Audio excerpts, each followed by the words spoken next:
de secundaria. Bienvenidos a la clase de lengua española. Yo soy Amarilis Camarena y es un gusto volver a encontrarnos. Espero que estén muy bien desde sus hogares. Neurona, ¿cómo estás? Muy bien. Y al igual que todos los estudiantes que se encuentran en sus casas, estoy lista para iniciar la clase del día de hoy. Muy bien.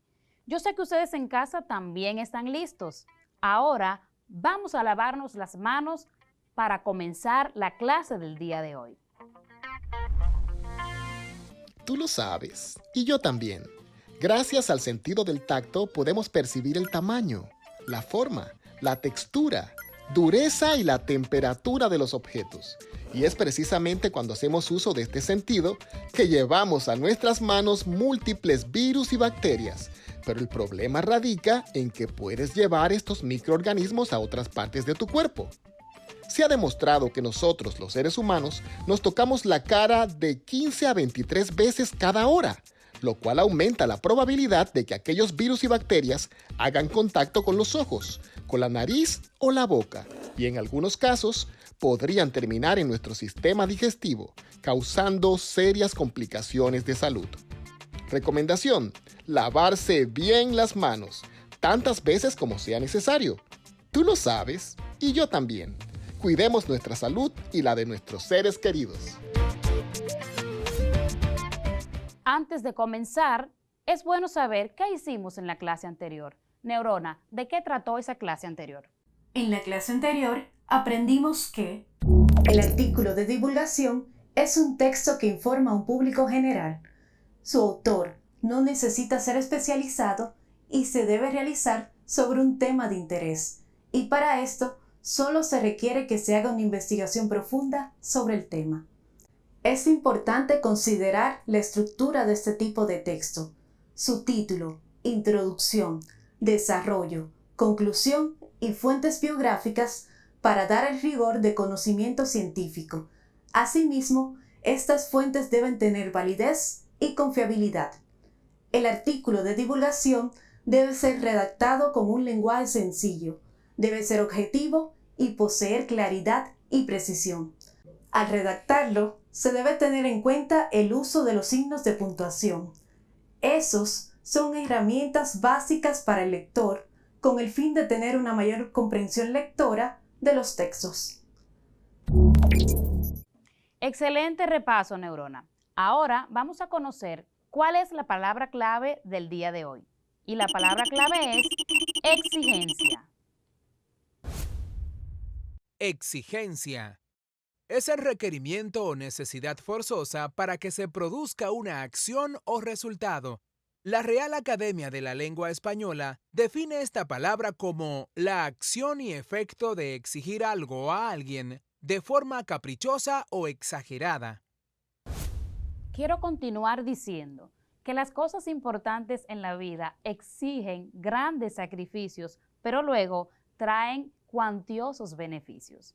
Ahora estamos ante un proyecto semanal relacionado con las canciones a través del tiempo.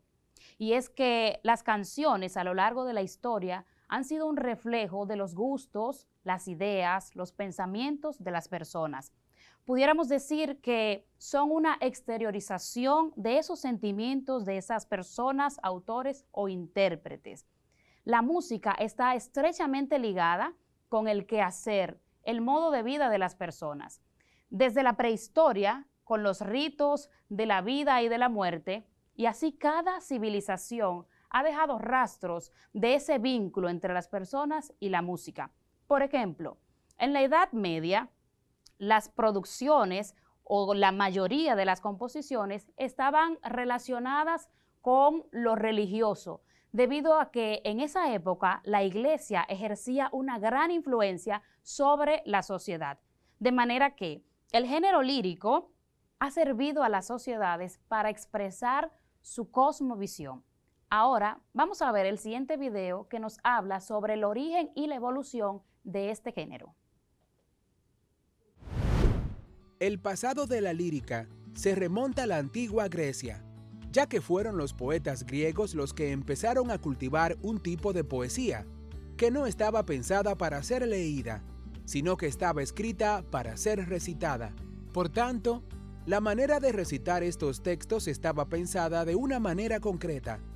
Tenía que ser leída por un poeta o por un coro que estuviera acompañado de un instrumento musical, que, mayoritariamente, era la lira, ya que, según la mitología griega, este era el instrumento favorito de Apolo, el dios de la cultura y de las artes.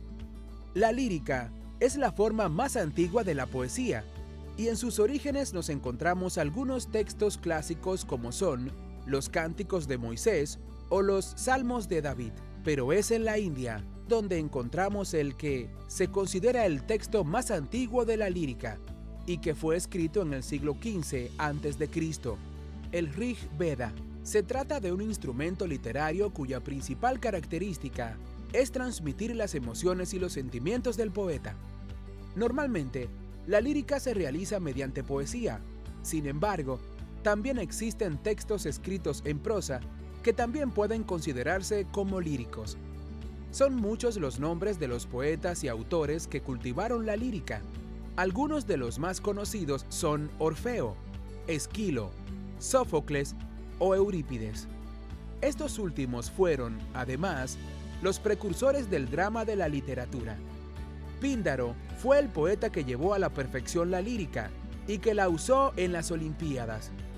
Nos encontramos con autores destacados como Horacio o Cátulo. Este último es considerado como uno de los poetas líricos romanos más destacados de la historia. Ahora, vamos a ver una de esas canciones usadas a través del tiempo. Vamos a ver la décima.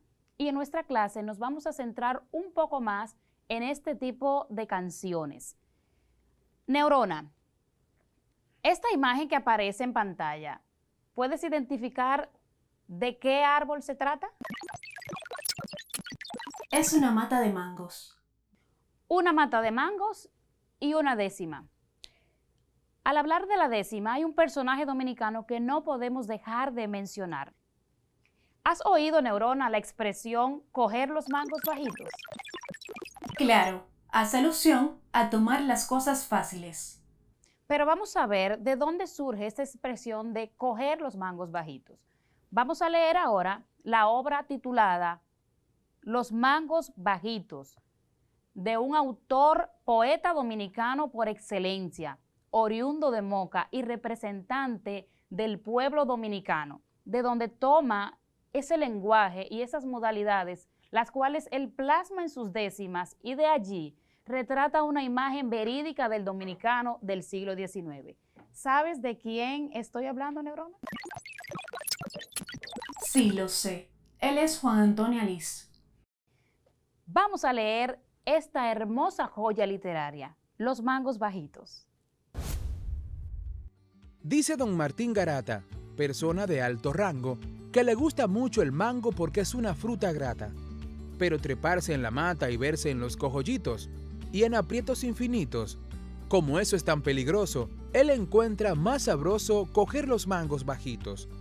Don Martín dice también que le gusta la castaña, pero cuando mano extraña la saca de la sartén y que se la pelen bien con todos los requisitos. Pero arderse los deditos metiéndolos en la flama, eso sí que no se llama coger los mangos bajitos. Por eso la suerte ingrata de la patria no mejora porque muchos son ahora como don Martín Garata, que quieren meterse en la plata ganando cuartos mancitos, con monopolios bonitos, con chivos o contrabando, o así, de cuenta de mando, coger los mangos bajitos.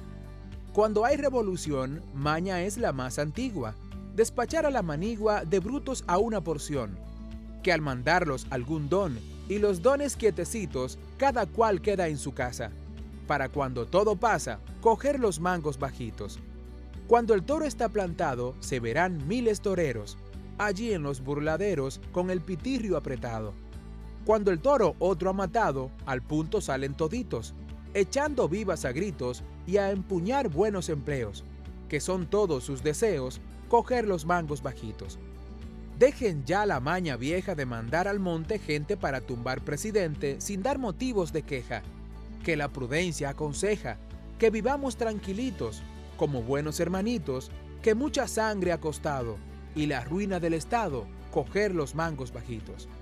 Y que vean lo que ha costado la tumba de dos poderes, que han muerto miles de seres que la tierra se ha tragado. Cuántas viudas no han quemado, y huérfanos infinitos, cuántas miserias y gritos, y cuánta sangre correr, por unos cuantos quereres, coger los mangos bajitos. Ahora lo que han de hacer, echarlo todo al olvido, y al presidente elegido ayudarlo a sostener, y evitar que vuelva a haber más viudas y huérfanitos, más crímenes y delitos, y lárguense a trabajar, los que quieren sin sudar, coger los mangos bajitos. Hermosa interpretación, hermosa obra literaria. Coger los mangos bajitos.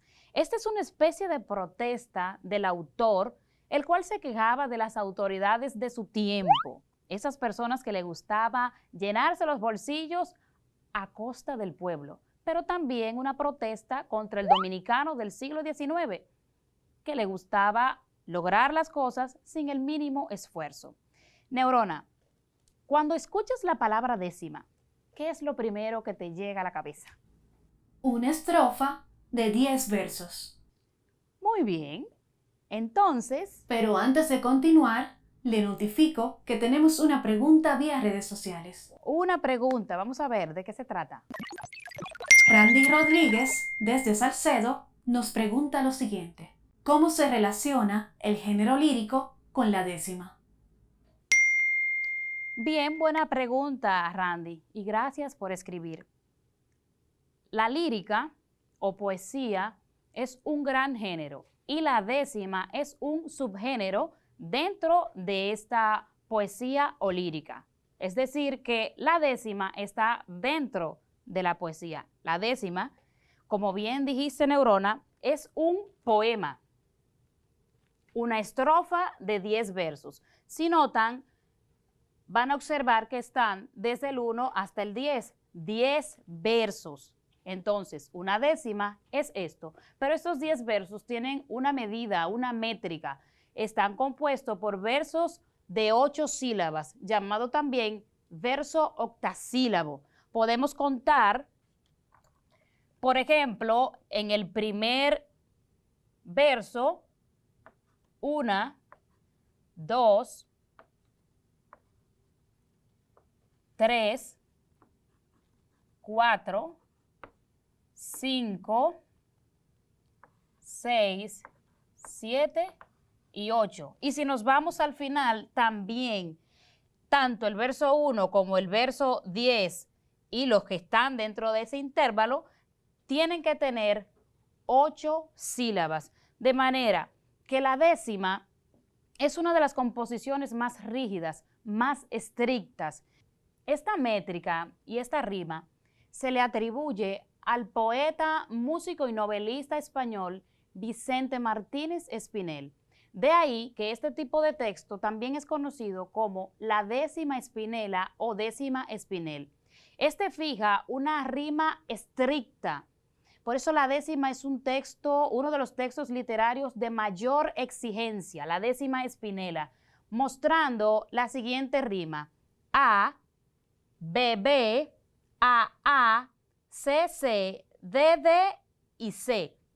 Vamos a ver ahora un poco de la historia de este tipo de texto y más adelante vamos a verlo en el texto, cómo rima un verso con el otro de acuerdo a la estructura fijada por Espinel. Historia de la décima. Una décima en poesía es una estrofa constituida por 10 versos octosílabos. Actualmente, se usa esta palabra con el sentido específico de décima espinela o espinela. La espinela toma su nombre del poeta, novelista y violista rondeño y malagueño Vicente Espinel, de fines del siglo XVI, cuya contribución consistió en fijar la estructura de rimas de la décima en A, B, B, A, C, C, D, D, C. Además, solo puede haber pausas después de los versos pares, particularmente después del cuarto. Durante los siglos XVII y XVIII, la décima se usó con frecuencia para el epigrama y la glosa de otros poemas.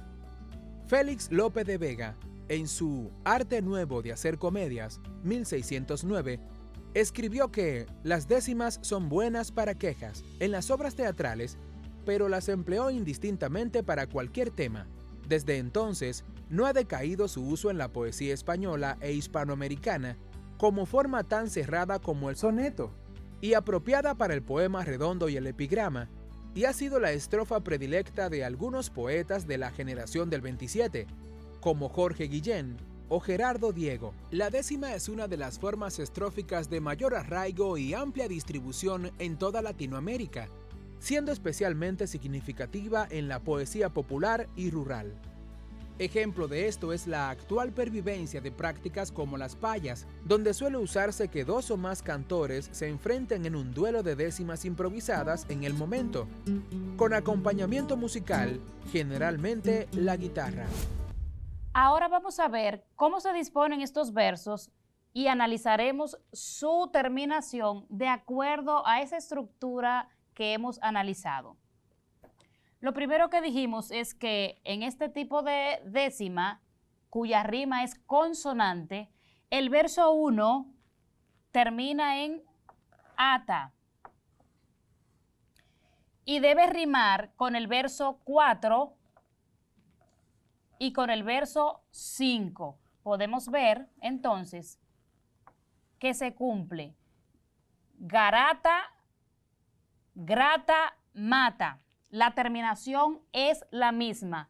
Luego, el verso 2 tiene que rimar al final estos dos, el segundo con el tercero. Rango, mango. Su terminación es la misma. Ango, ango. Se cumple. A continuación, vemos que el verso 6 debe rimar con el verso 7 y el verso 10 o el décimo. Hitos, hitos, hitos. Ahí está. Cogollitos, infinitos y bajitos. Se cumple.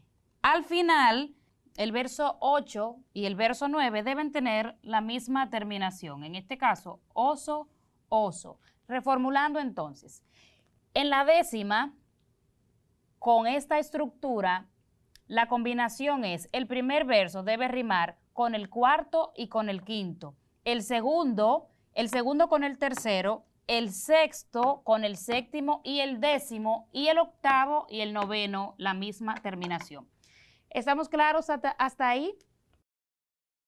Por supuesto, podemos decir que una décima es una estrofa poética formada por 10 versos octasílabos con rimas consonantes. Espera un momento. Si quiere, podría crear y compartir un ejemplo de lo que es una décima. Claro que quiero, vamos a ver. Solo necesito un poco más de tiempo.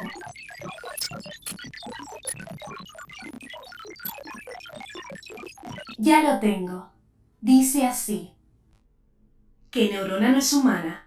Pues sí, están en lo correcto. Robot, pero con afecto.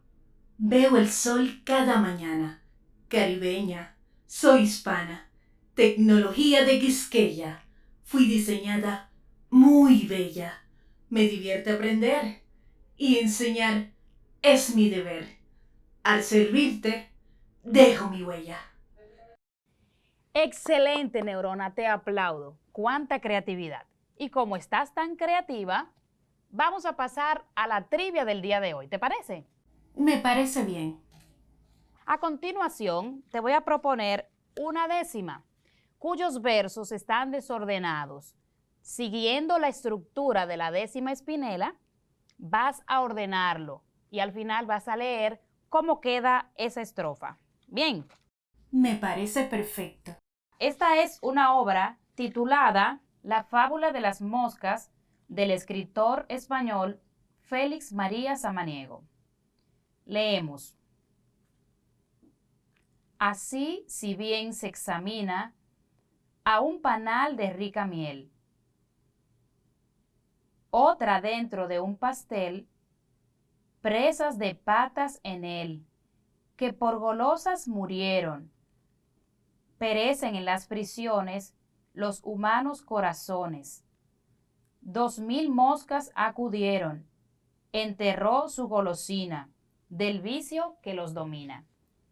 Eso que has escuchado, ordénalo siguiendo la estructura de la 10ª espinela. Un momento, estoy analizando. Ya lo tengo. El primero, miel, rima con el y pastel, del cuarto y quinto verso. El segundo, acudieron, rima con murieron, del segundo y tercer verso. El tercero, golosina, rima con examina y domina. Sexto, séptimo y 10º verso. Y el último, el cuarto, corazones, rima con prisiones, 8º y 9º verso. Al final, la 10ª dice de la siguiente manera: a un panal de rica miel, 2000 moscas acudieron, que por golosas murieron, presas de patas en él. Otra, dentro de un pastel, enterró su golosina. Así, si bien se examina, los humanos corazones perecen en las prisiones del vicio que los domina. Muy bien, Neurona, excelente. Muy buen trabajo.